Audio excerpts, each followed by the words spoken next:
तेरे हली हली हली हली DJ Manish Rexon recording studio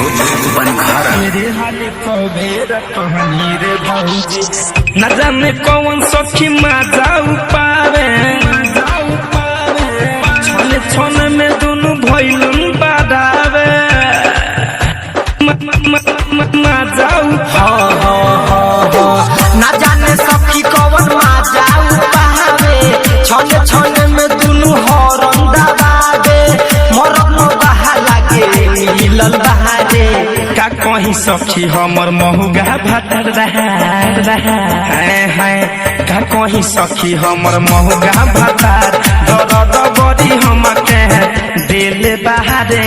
का कहीं सखी मोरा महुगा भटर दर्द बड़ी हमके दिल बहारे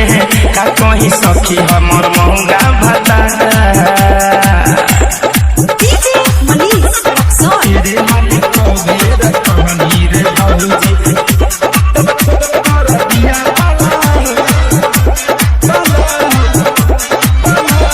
आए हाय देखेला हर घड़ी ढोरी के सीन रे मुझे जवानी के मिक्सचर मशीन रे मुझे जवानी के मिक्सचर मशीन घरे आवेला तो करे रिहर्सल रहेला हर घड़ी ओही में लीन रे रहेला हर घड़ी ओही में लीन रे तेरे हाली को बेर कहनी रे भौजी रे तेरे हाली को बेर कहनी रे भौजी दे दिल सखी दर्दिया बाला तेरे हाली को बेर कहनी रे भौजी दे दिल कमर दर्दिया बाला तेरे हाली को बेर कहनी रे भौजी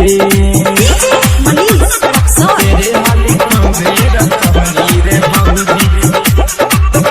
दर्दिया बाला आए हाय साया के डोरी बुझे माइक के तार रे थारू ठूमी साइल रे थारू ठूमी साइल कोहेला चोली में बांध मचोगा राइटर पवन भट्टार रे जय वीर धनंजय धड़कन मारे गाता कह तेरे हाली को बेर कहनी रे भौजी रे तेरे हाली को बेर कहनी रे भौजी दे दिल सखी दर्दिया बाला तेरे हाली को बेर कहनी रे भौजी दे दिल कमर दर्दिया बाला तेरे हाली को बेर कहनी रे भौजी रिकॉर्डिंग स्टूडियो